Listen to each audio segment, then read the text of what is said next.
നല്ല creamy ടൈപ്പിലൊരു prawns കുറുമയുടെ റെസിപ്പിയാണ് ഇന്ന് കാണിക്കുന്നത്. അപ്പോൾ ഇതിലേക്ക് വേണ്ടിയിട്ട് ഞാൻ ഇവിടെ 1 കിലോളം പ്രോൺസ് നന്നായിട്ടൊന്ന് ക്ലീൻ ചെയ്തൊന്ന് വെള്ളമൊക്കെ കളഞ്ഞിട്ടൊന്ന് എടുത്ത് വെച്ചിട്ടുണ്ട്. പിന്നെ ഇതിലേക്ക് നമുക്കൊരു 1/2 ടീസ്പൂണോളം മഞ്ഞൾപ്പൊടി ചേർത്ത് കൊടുക്കാം, 1 ടീസ്പൂൺ പെരിഞ്ജീരകത്തിൻ്റെ പൊടിയും, പിന്നെ 1/2 ടീസ്പൂൺ ഗരം മസാല പൊടിച്ചതും, ആവശ്യത്തിന് ഉപ്പും, പിന്നെ കുറച്ച് ചില്ലി ഫ്ലേക്സും കൂടെ ചേർത്ത് കൊടുക്കുന്നുണ്ട്. എന്നിട്ട് എല്ലാം കൂടെ ഒന്ന് മിക്സ് ചെയ്തിട്ട് 10-15 മിനിറ്റ് ഒന്ന് മാറ്റി വയ്ക്കാം. ഇനി ഞാൻ ഒരു കടായി ഒന്ന് അടുപ്പത്ത് വെച്ചെടുത്തിട്ടുണ്ട്. അത് നന്നായിട്ടൊന്ന് ചൂടാവുന്നതിന് ശേഷം നമുക്കതിലേക്ക് ഓയിൽ ഒഴിച്ചെടുക്കാം. ഞാൻ ഇവിടെ വെളിച്ചെണ്ണയാണ് യൂസ് ചെയ്യുന്നത്.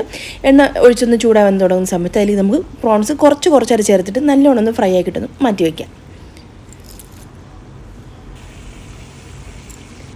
അപ്പോൾ എല്ലാം ഞാൻ കുറച്ചായിട്ട് ചേർത്തൊന്ന് ഫ്രൈ ചെയ്തൊന്ന് മാറ്റി വെച്ചിട്ടുണ്ട്. ഇനി അതേ സെയിം ഓയിലിലേക്ക് തന്നെ ഒരു 2-3 ടേബിൾ സ്പൂൺ വെളുത്തുള്ളി ചെറുതായിട്ടൊന്ന് ചോപ്പ് ചെയ്തെടുത്താണ്. അതും കൂടെ ചേർത്തൊന്ന് വഴറ്റിയതിന് ശേഷം അതിലേക്ക് 1-2 തണ്ട് കറിവേപ്പിലയും കൂടെ ചേർത്ത് കൊടുക്കാം. പിന്നെ ഇതൊരു 3 സവാള ഒന്ന് ചോപ്പ് ചെയ്തെടുത്തിട്ടുള്ളതാണ് കേട്ടോ. അതും കൂടെ ചേർത്ത് നന്നായിട്ടൊന്ന് വഴറ്റിയെടുക്കുന്നുണ്ട്. ആ ഒരു മസാലയ്ക്ക് ആവശ്യമുള്ള ഉപ്പും കൂടെ ഈ സമയത്ത് നമുക്ക് ചേർത്ത് കൊടുക്കാം. എന്നിട്ടൊന്ന് വഴറ്റിയിട്ട് നമുക്കിതൊന്ന് അടച്ച് വെച്ചിട്ട് കുക്ക് ചെയ്തെടുക്കാം. അപ്പോൾ ഉള്ളി ഒന്ന് പെട്ടെന്നൊന്ന് സോഫ്റ്റ് ആയിട്ട് കിട്ടും, അതിന് വേണ്ടിയിട്ടാണേ. അപ്പോൾ ഉള്ളിക്ക് നന്നായിട്ടൊന്ന് റെഡി ആവുന്നിട്ടുണ്ട്. ഇനി നമുക്കിതിലേക്ക് 1 ടീസ്പൂണോളം മല്ലിപ്പൊടിയും 1 ടീസ്പൂൺ പെരിഞ്ജീരകപ്പൊടി, 1/2 ടീസ്പൂൺ ഗരം മസാല പൊടിച്ചാണ്. ഗരം മസാല എന്ന് പറയുന്നത് പട്ട, ഗ്രാമ്പു, ഏലക്ക, ഇത് 3 കൂടെ ഒന്ന് ഡ്രൈ റോസ്റ്റ് ചെയ്തിട്ടൊന്ന് പൊടിച്ച് വെച്ചിട്ടുള്ളൊരു മസാലയാണ് കേട്ടോ. അപ്പോൾ അതും കൂടെ ചേർത്ത് ഒന്ന് വഴറ്റിയതിന് ശേഷം പിന്നെ നമുക്കതിലേക്ക് ഒരു 2 പച്ചമുളക് ഒന്ന് നീളത്തിന് മുറിച്ചതും, പിന്നെ 1 ടീസ്പൂണോളം കുരുമുളക് പൊടിയും കൂടി ഈ ഒരു ടൈമിൽ ചേർത്ത് കൊടുക്കാം. എന്നിട്ട് ഒരു തക്കാളി ഒന്ന് ചെറുതായിട്ടൊന്ന് അരിഞ്ഞതാണ്. തക്കാളി ഒരുപാട് നമ്മളങ്ങ് ഉടഞ്ഞു പോകാനായിട്ടൊന്ന് വെയിറ്റ് ചെയ്യേണ്ട, ജസ്റ്റ് ഒന്ന് വഴറ്റിയതിന് ശേഷം അതിലേക്ക് നമ്മളിതാ ആ ഒരു നേരത്തെ ഫ്രൈ ചെയ്ത് മാറ്റി വെച്ചിട്ടുള്ള ഒരു പ്രോൺസ് ഫുള്ളായിട്ട് തന്നെ ഇതിലേക്ക് ചേർത്ത് കൊടുക്കാം. എന്നിട്ട് നന്നായിട്ട് എല്ലാം ഒന്ന് ഇളക്കി ഒന്ന് യോജിപ്പിക്കുന്നുണ്ട്. ഇനി നമുക്കിതിലേക്ക് കുറച്ച് മല്ലിയില അരിഞ്ഞതും കൂടെ ചേർത്ത് കൊടുക്കാം.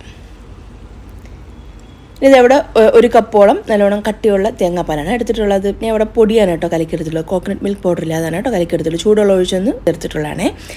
അതും കൂടെ ചേർത്ത് നന്നായിട്ടൊന്ന് ഇളക്കിയതിന് ശേഷം അടച്ച് വെച്ചിട്ട് ഒരു 10-15 മിനിറ്റ് നന്നായിട്ടൊന്ന് തിളപ്പിച്ചൊന്ന് വേവിച്ചെടുക്കാം.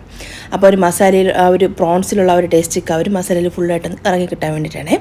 പിന്നെ അവിടെ ഒരു 10-12 കാഷ്യൂനട്ടും, പിന്നെ 1 ടീസ്പൂൺ കസ്കസ് പോപ്പി സീഡ്സ് ഇല്ലാതാണ്. അതും കൂടെ ചേർത്തൊന്ന് നന്നായിട്ടൊന്ന് ഒരു മിക്സിയുടെ ചെറിയ ജാറിലേക്ക് മാറ്റിയിട്ട് നന്നായിട്ടൊന്ന് പേസ്റ്റ് പോലെ നരച്ച് ആ ഒരു ഇതും കൂടെ ചേർത്തെടുക്കാം. അപ്പോഴാണ് നല്ലൊരു ക്രീമി ടെക്സ്ചർ കിട്ടുന്നത്. പിന്നെ കട്ടിയുള്ള 1 കപ്പ് തേങ്ങാപ്പാലും കൂടെ വീണ്ടും നമ്മളത് ലാസ്റ്റായിട്ട് ചേർത്തെടുക്കുന്നുണ്ട്.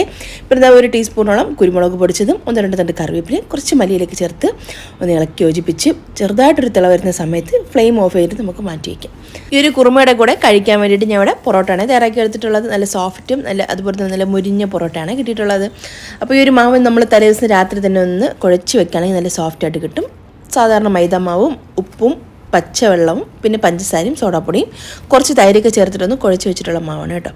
അപ്പോൾ നല്ല സോഫ്റ്റായിട്ടുള്ള പൊറോട്ടയും ഇവിടെ റെഡി ആയിട്ടുണ്ട്. ഈ ഒരു പൊറോട്ടയുടെ വീഡിയോ ഞാൻ നേരത്തെ ചെയ്തിട്ടുണ്ട്. അപ്പോൾ ആവശ്യമുള്ളവരൊന്ന് നമ്മളെ ചാനലിൽ കയറി നോക്കിയാൽ മതി, കിട്ടും. പിന്നെ ഇതാ ഒരു കറിയും അതുപോലെ തന്നെ നല്ല ചൂട് പൊറോട്ടയും. അപ്പോൾ ഈ ഒരു കറി പൊറോട്ടയുടെ കൂടെ മാത്രമല്ല, നല്ല സോഫ്റ്റായിട്ടുള്ള അപ്പം, നല്ല മുരിഞ്ഞ പാലപ്പം അതിൻ്റെ കൂടെയും ഇടിയപ്പത്തിൻ്റെ കൂടെയൊക്കെ നല്ല കോമ്പിനേഷനാണ്. അപ്പോൾ ഈ ഒരു ചെറിയൊരു റെസിപ്പിയും വീഡിയോയ്ക്ക് നിങ്ങൾക്ക് ഇഷ്ടമായിട്ടുണ്ടെങ്കിൽ യൂട്യൂബാണ് കാണുന്നതെങ്കിൽ സബ്സ്ക്രൈബ് ചെയ്യാനും, ഫേസ്ബുക്കാണ് കാണുന്നതെങ്കിൽ ഫോളോ ചെയ്യാനൊന്നും മറക്കല്ലേ. അപ്പോൾ ഈ വീഡിയോ കണ്ട എല്ലാ കൂട്ടുകാർക്കും താങ്ക്സ്.